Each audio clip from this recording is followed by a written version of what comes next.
So this video is for you guys what I like to call the bulk pony or Clydesdale category. So if you're a bigger athlete, bigger guy or girl, you're gonna have to treat your training differently than if you were a lighter athlete. That's totally fine. I weigh 215 pounds right now. I'm heavier than all the other athletes I compete against.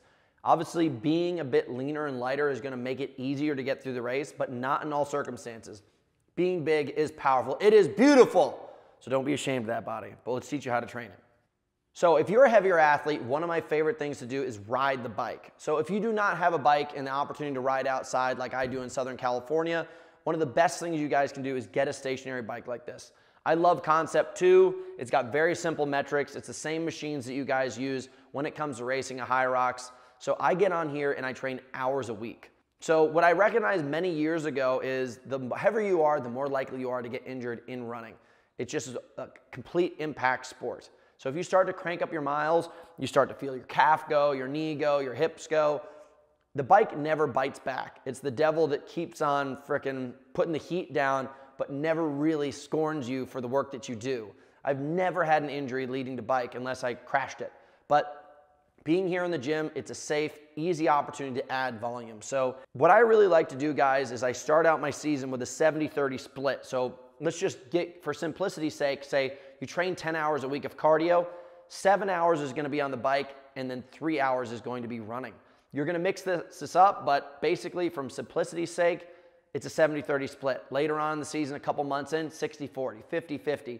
And then as you start to get fitter, as you get closer towards that really peak race, it's now 70% running, 30% biking. And at the end of the season, you reset the whole thing. As I said before, the bike is a super tool. It will never hurt you. It will always give back. It's my favorite lever in the gym. Here's another great workout that will help you guys out when you start to build up your stamina. You want to use the machines primarily, but you always want to keep running in. So I like to do things called EMOMs, every minute on the minute. I'll take a 21-minute rotation. I'll pick 3 stations and keep on rotating through. So I may start out on the bike for a minute. Next minute, I go to the rower. And then the third minute, I am always going back to the treadmill. So hopefully you guys have a treadmill, or you can set this up where you have to run outside. Whatever it is, this is now your new trifecta. And you can always continue to rotate the machines. You can do ski erg, row, run. You can do bike, ski erg, run. Whatever the heck it is, make sure that you do 2 stations when you originally start on a machine, and then build your way up to building up to maybe 1 station and then 2 minutes on the runner. So you want to use the machines to build up your volume, but you're always coming back to the treadmill to keep on increasing upon your pace, your form, and the skill of actually running without building up the volume and beating up the body. So use these machines to continue to keep the cardio levels up, and then use the treadmill to kind of polish the craft of being a better runner. So you guys are probably sitting there saying, oh, Hunter, but how much strength training do I get to do? So what does your schedule look like if you're a heavier athlete when it comes to training? Basically, guys, not much time in the gym. You're gonna have to let go of that. If you wanna have a great Hyrox time, you're gonna have to focus on endurance now. So for myself, I bulk up in the off season. I'm spending about 70% of my time in the gym, getting strong, focusing on building this unstoppable machine. And then from there, guys, I start to taper away from that. So if we're gonna talk about a 10-hour work week, originally, this many hours basically are gonna be focused in the gym. Now, as later on, you're gonna focus on having basically 7 to 8 hours outside of the gym, focusing on cardio, and only 1 to 2 hours in the gym, focusing on strength. And you're gonna have to let go of that. It's this wave where basically you start with strength, and throughout the year, you transition to be more of an endurance athlete. The closer you get to the more important races. So if you're somebody right now who's looking at yourself in the mirror and saying, I love the way I look, but I don't love the way I perform, maybe you need to have that conversation with yourself and start spending more time outside, focusing on becoming a bulk pony. What's up, guys? We are currently out here at the gym about to wreck a Murph workout. So I created Strength X2 as the premier product for hybrid training.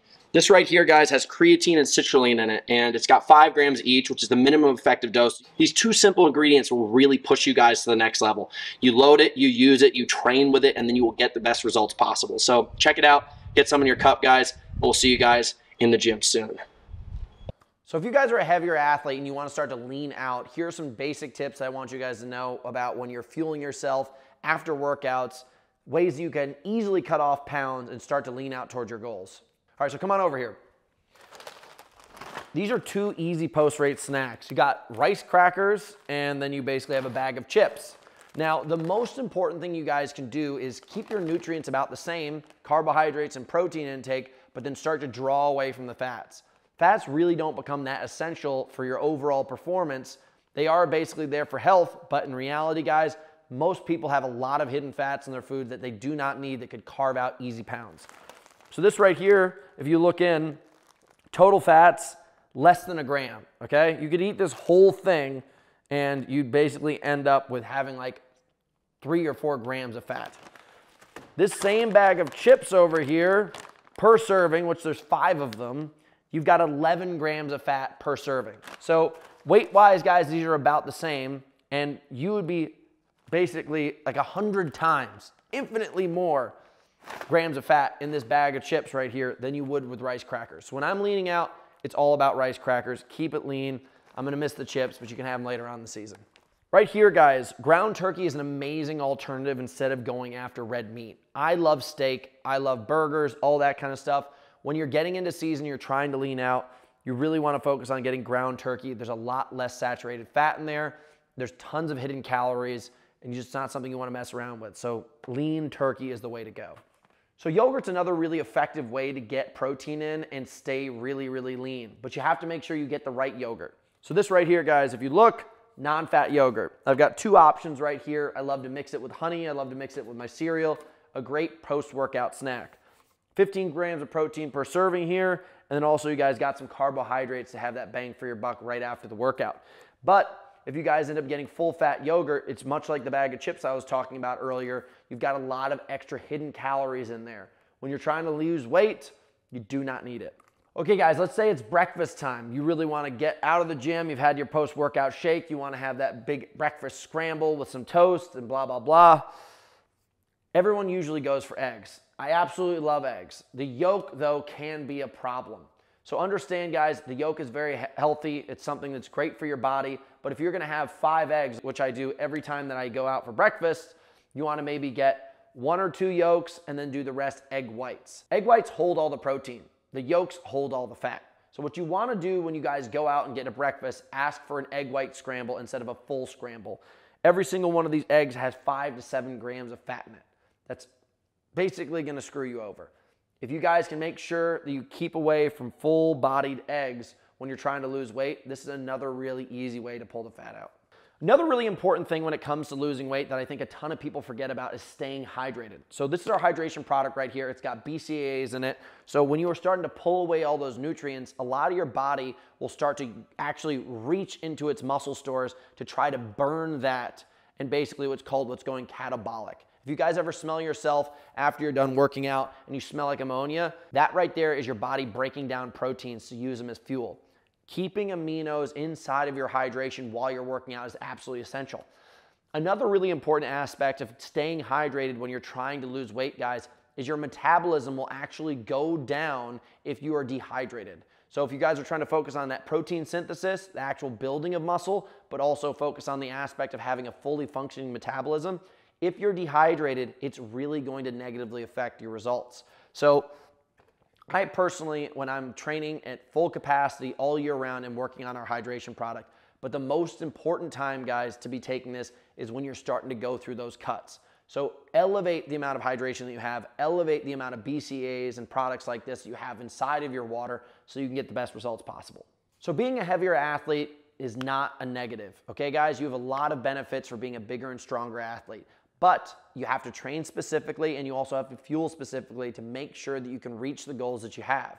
So if you are trying to keep the same exact body you're at right now, maybe you don't have to focus as much in the kitchen. But if you're trying to lean out, use those tips and tricks that we gave you so you can have a more effective and leaner body for the next race that you want. Also, guys, make sure that you have that effective time in the gym. You have less time, so it needs to be really, really well designed. So don't waste it, make the most of it. Get your cardio in, get your fuel in, and crush your next race.